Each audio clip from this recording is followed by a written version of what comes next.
for a discussion on financing African agricultural small and medium-sized enterprises.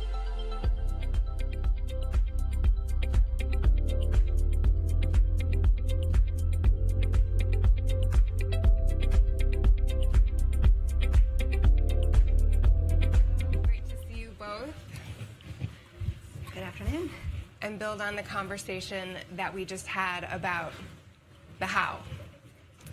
And this conversation is going to dive into agricultural financing and why it's important and how it's being done, particularly for small and medium-sized enterprises in Africa.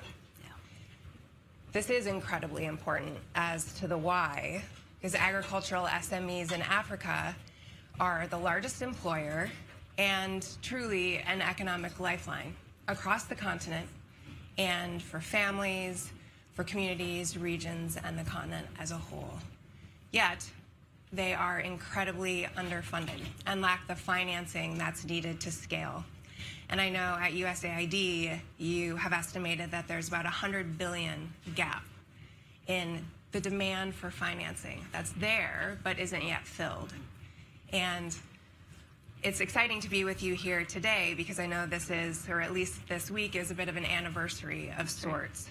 And last year at this time, at UNGA in 2023, you announced the partnership to really address this financing gap and committed initial investment of $70 million to agricultural SMEs across the continent, with the goal, as I understand it, of then mobilizing and crowding in additional funding from partners to reach that $200 billion goal. So I'd like to ask both of you, a year later, how's it going? Well, first of all, I want to thank you for having us and having a little anniversary celebration of our first full year of partnership. And I want to thank Per and the government of Norway. It really was their brainchild. And the fund we're talking about is the Fund for Agricultural SMEs in Africa, also referred to as FASA. You can find out more about it online. And really, we were announcing an intention to design and co-create together something that really was filling a really important gap. We all do a lot of financing of various kinds, concessional loans, grants. We have investments with banks, with microfinance, but this was really about focusing on a fund of funds, if you will, to really unlock some significant capital that otherwise would not flow unless we de-risked it. For the United States, it's part of a much larger agenda, which President Biden, Vice President Harris set forth at the time of the global food crisis to maintain U.S. government leadership, to invest not only in humanitarian aid, which we are the largest provider of, but to invest in long-term system strengthening and resilience building. And you cannot do that without commercial capital and without commercial finance. And so FASA was part of that agenda. I would say that in line with my colleague from USDA, AID has upped its game on ag R&D, including in high-yielding, drought-tolerant seeds, some in the category that Carrie Fowler, or Special Envoy Fowler, spoke about. We made major announcements at the AU Soil Health and Fertilizer Summit to scale access using geospatial technology and digital tools, soil mapping, integrated soil fertility map practices for farmers across the continent, and we doubled down on our investments in gender. And finally, just to say that last week, I was super excited to see National Security Advisor Jake Sullivan and Administrator Power, it's a USAID Administrator Samantha Power, announce something called Feed the Future Accelerator.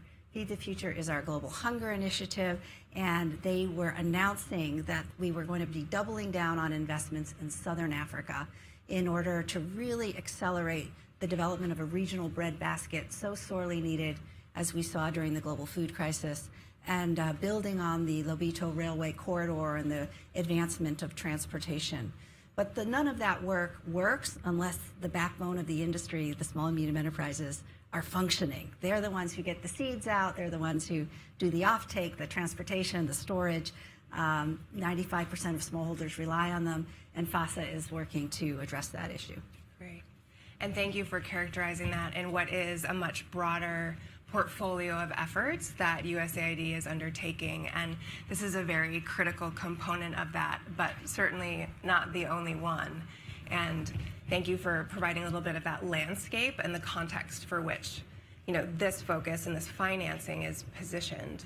And also then turning to you, Per, and Norway's goals and your perspectives a year in as it relates to the financing of SMEs and this partnership. How is that going, and what have been some of the challenges or ways in which you're working to mobilize those partners and really bring them in to fill this funding gap? Right. Well, thank you for the invitation, and thanks to USAID for great cooperation. I think so. Our Minister of Development is a farmer herself, and she knows that anything we do to support farming and food production in sub-Saharan Africa has to focus on the farmer.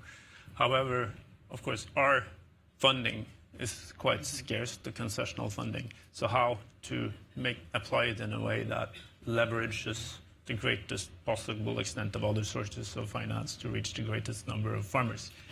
And we think the FASA model is going to be extremely effective in that regard. What we are hoping is for the concessional funding provided to leverage about $1 billion, which would help us reach 500 SMEs, which again would help us reach 1.5 million farmers and thus impact 7.5 million lives directly.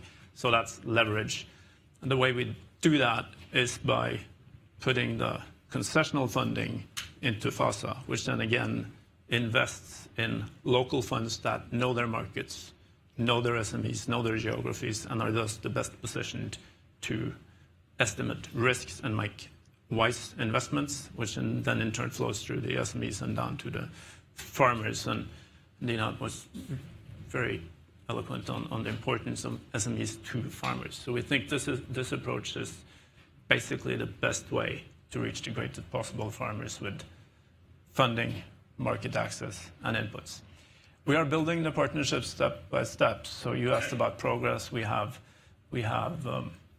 established a relationship with the fund manager. We've developed the policies, the investment principles, all of the sort of infrastructure that's necessary for the fund to work. We have started outreach to potential co-donors, of course, and also started to look at the other sources of finance that will need to flow into this. So we are fairly confident that at the formal launch next month, we'll be in a very good place and ready to be up and running very quickly. And if I could turn to you, Dina, what are some of the strategies that USAID is also employing to galvanize additional funding and the partnerships that you foresee really driving that impact on the ground, and why SMEs in particular are so important? Yeah. Well, I do think this idea of a first loss or catalytic capital fund is something that's been missing to unlock the commercial finance that we really need to see injected in. So that is the galvanizing agenda behind this. It's a fund of funds. We do expect that some of the first people that will take advantage of that fund will be the local funds that Per mentioned, but also DFIs, who, despite their name, are not as risk prone as we might like them to be. So getting them to unlock that capital for this sector is a hugely exciting thing. And we do think it will have a crowding in effect where other funds are going to want to get in on the action. In terms of partnerships, in addition to the investment manager that we'll be announcing next month, we will also be announcing a learning partner, because there's two things that I think are also unique about the fund. One is that we're looking for additionality, which means we want to be really clear, and we want to be really clear with our investment manager that we're looking for outcomes that are development related, right? It has to help a smallholder farmer. It has to help the small and medium enterprise. It has to drive climate smart and gender smart investments. And so the donors will be serving as a steering committee and really learning together. So it's also reducing fragmentation in the markets by saying, why should we run parallel systems? And we all do a lot of blended finance, and there's a lot out there, and there needs to be a lot because the gap is enormous. But what if we were to do it together, learn together? Because we don't actually know always if we're having the results we think, and I don't know what's happening in Norway's portfolio, and they don't know what's happening in our portfolio, but saying all comers, let's donors get together. We don't have that much money. We could be way more efficient, way more effective if we pool the money, learn together, and then the next generation of loans and investments will be even more impactful. It builds off the previous conversation concept of integration quite well, and the need to streamline and have greater efficiency, and also opportunity to learn from one another and the experiences. So I'm curious about the timeline that you see for implementation, and also what are some of the concrete projects or types of projects that you foresee having the greatest impact when financed to reach the SDG goal of zero hunger? So the timeline is to get started as soon as possible. As I said, we'll be launching very soon with the fund manager being in place. And there's already a pipeline in place, so the investments will start to flow quite quickly. I think we have a few general principles that we agree on. We need to be regenerative. I think that's basically so important. The soils of sub-Saharan Africa, as everywhere else, are being depleted. We need to change that by implementing regenerative practices. We need to be inclusive, in particular making sure that this effort is woman-centric. That is a crucial element to make it effective, and we need to learn. So those would be three principles.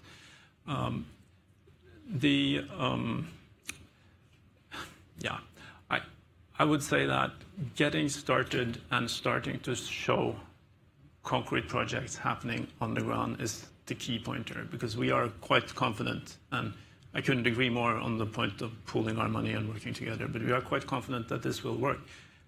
We need to demonstrate the case, and we are fairly sure that when we do that, we will also start to see an increase of capital flowing into the space.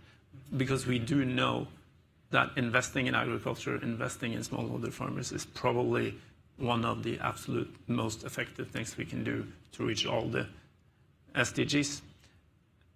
We need to create the confidence that that can be done effectively with moderate concessional capital and large leverage ratios. So we need to get to work, basically. Yeah. I really appreciate your mention of gender and making sure that this programmatic focus and financing focus is very inclusive of women. Understanding that in general, and particularly in Africa, agricultural producers are predominantly women. And so, Dina, I'd like to turn to you. How do you foresee this work really advancing the gender-inclusive agenda as well? Well, the fund manager will be deploying the 2X criteria, which those of you who are in finance probably know better than I, but they really are the global gold standard for trying to incentivize gender-sensitive investment. That includes looking at and considering, and when making an investment, is this a woman-led organization? How many women are in leadership? Are they accessing supply chain, using women in their supply chains? Are they producing goods and services that benefit women? So those are going to be things we're going to be looking for. And we have prior experience with that, which really tells us that actually those companies and businesses looking for loans are actually incentivized by this query, right, to actually empower more women and bring more women into their businesses. So we can expect, I think, that sort of thing. I do know that in some of the other blended finance where we have women-led institutions, you can see those women improving their own on-farm production practices, aggregating from their neighbors, repaying that loan, doing more to grow their business, and finding, the majority of their employees and many of the farmers they work with are women. So I think we can anticipate seeing more of those kinds of investments. We were talking earlier as well about the complexity of the stressors on agricultural producers, including the environment and climate change. And so I'm curious also, Per, from your perspective, how are these agriculture-focused investments going to also advance advance production and sustainability and resilience in the face of climate change? Right. Yeah, that is a crucial element. And I think, again, it's going through the SMEs is a mechanism that can be quite effective in that regard, because that is the access path for the farmers, not only to the markets, but also to the technologies, to the innovation, to the inputs they need to establish climate resilient, risk resilient practices. That's the essential point. We will obviously focus on that in our policy and procedures and our oversight of the fund. And if you think of it, getting that improved seed into the hand of a smallholder requires the SME. Getting storage so that you reduce food loss and waste, extension services so that people understand how to get higher productivity in a more sustainable and resilient way. All of that work goes through small and medium enterprises on the continent. So it is, as I see it, directly connected with the climate agenda. Absolutely, and the intersectionality of the issues and the importance of streamlining those efforts with scarce resources to have the impact that you're seeing on the ground. In our few moments left, I'm curious, when we gather here again next year, what progress do you hope you will have seen by then, and what can we expect between now and then? The fund will have made its first investments. We'll have some concrete examples for you to show how this works, and we will have a broad investor base in place. And most importantly, we will have started to reach the farmers that are the ultimate focus of this effort. And Dina? We're going to be announcing more partners in My Perfect World. We'll be making some announcements next month for some early joiners, but I think there will be a snowball effect that ideally we will be seeing and here to announce more partners, more investment, and more progress. Wonderful. Well, best of luck in the next year and years ahead.